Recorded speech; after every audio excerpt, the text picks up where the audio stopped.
In 1310, an African emperor launched 2,000 ships across the Atlantic. Columbus arrived 182 years later with 3 ships. Guess who got the credit? What if the greatest lie in history wasn't just about who arrived first, but about erasing an entire civilization from the story? By the 8th century, the Moors weren't just in Europe. They were Europe. They lit the streets of Cordoba while Northern Europe lived in darkness. They built universities while monasteries guarded a handful of books. They mastered the Atlantic currents, using tools Europe wouldn't see for 600 years.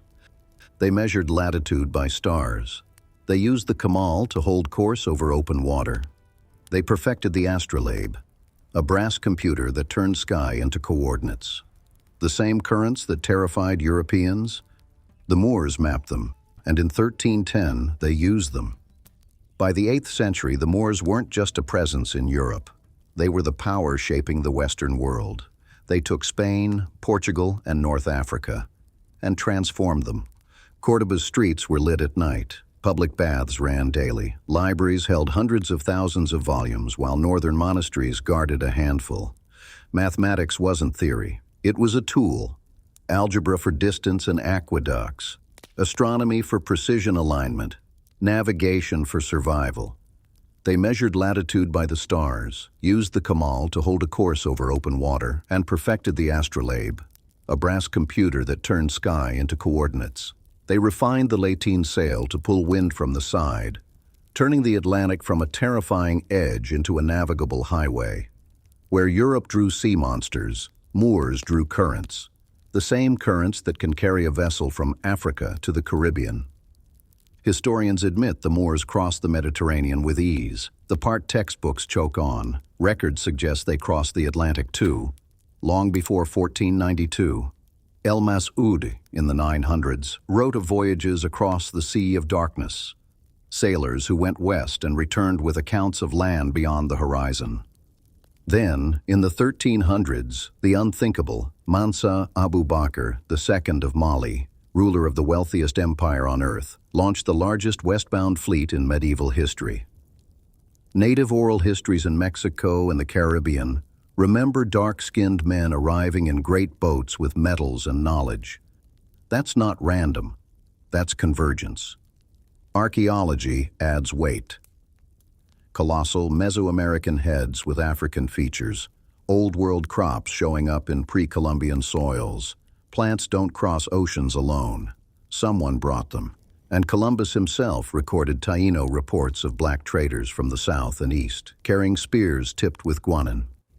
Metallurgists matched those samples to West African gold, silver, copper alloys. A smoking gun, in Columbus's own words. If Africa was here first, the African story in the Americas didn't begin with slavery. It began with exploration, science, and mastery of the ocean. Ideas can vanish, stones and metals don't. If contact happened, fingerprints remain. Mexico, Olmec heads, 40-ton sculptures with broad noses, full lips, rounded faces, features that don't match later Mesoamerican stylization. Coincidence loses meaning when stacked with other lines of evidence. Panama and Honduras, oral memory, strangers in great boats, dark-skinned men with tight curls. They traded goods and taught methods. Stories predating Europeans. Language. Caribbean tongues contain terms echoing Mandinka roots. Linguistics rarely leaves such fingerprints without contact. Metal. Central American alloys match West African formulas. Guanin spear tips handed to Columbus tested identical to West African composition. Maps. 14th to 15th century European charts show American coastlines before 1492, citing Moorish Islamic sources. The 1513 Piri race map depicts South America with uncanny precision. Architecture. Precision stone fitting and alignment parallels in Yucatan and North Africa/Egypt suggest shared construction logic. Knowledge leaves patterns. Skeptics demand cities and shipwrecks, but contact isn't colonization. Vikings were dismissed until Lonso Meadows. Here, the mosaic is metallurgy plus crops plus words plus oral memory plus architecture plus features in stone plus maps. Together, they point in one direction: connection. The Americas weren't isolated. Africa wasn't provincial. The official story is too small for the truth. Artifacts can be buried. Memory endures, especially where oral tradition is the archive. Across the Caribbean, Mexico, Central America, the Mississippi Basin, Brazil, the Amazon, the North American East, stories tell of dark-skinned seafarers arriving long before the Spanish. Missionaries recorded them. Explorers noted them. Ethnographers transcribed them. The Taino of Hispaniola already had a name for black visitors from the east, arriving in large canoes, carrying metal goods, written down by Columbus. In the southeast, Choctaw and others recall dark-complexioned sailors who taught farming techniques and exchanged knowledge. In Mexican traditions, teachers from the east appear, in some tellings pale, in others black-skinned wise visitors. In Amazonian regions, accounts mention pre-European visitors darker than locals, bringing iron, a technology not native to pre-Columbian South America. Indigenous oral traditions preserve volcanic eruptions and celestial events with accuracy. They can preserve a fleet. Separated peoples do not invent identical memories in synchrony. They preserve imprints, connect those memories with metallurgy, crops, maps, architecture, linguistics, stone features, and Columbus's own journal. And the pattern is loud.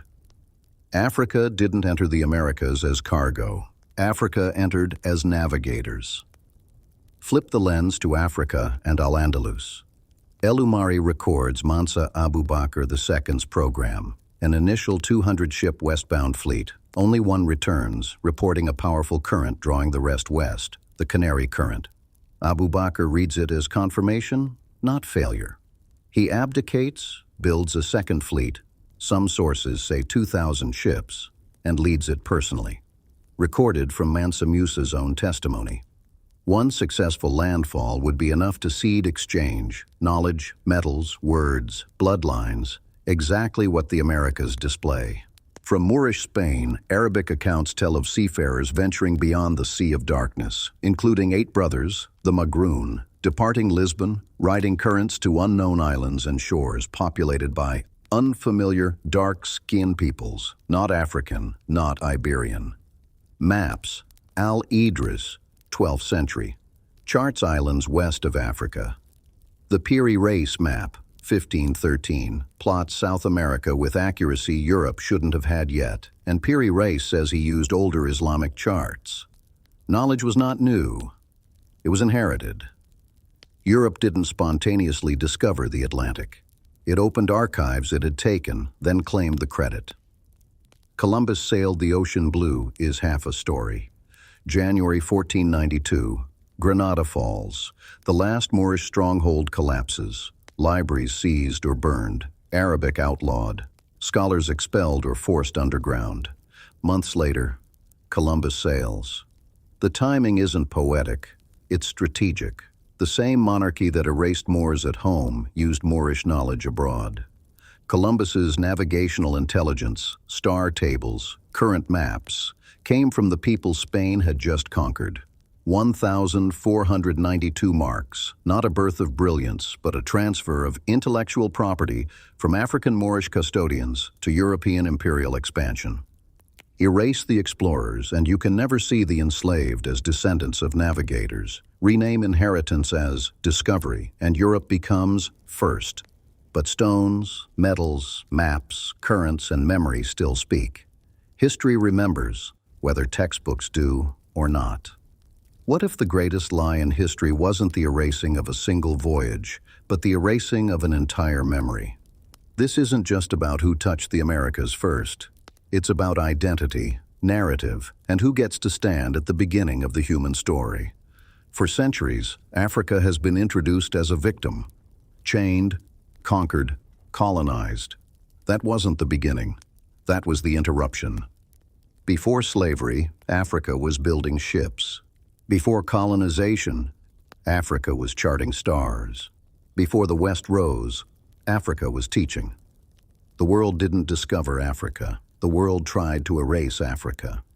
If the Moors reached the Americas before Columbus, then the foundation shifts. Columbus isn't a beginning, he's an afterthought. The first arrivals weren't Europeans, they were Africans. And when that truth returns to the light, African people everywhere reclaim what was stolen: origin, legacy, greatness. They told you Africa started in chains. Africa started in empire. And now, the silence is broken.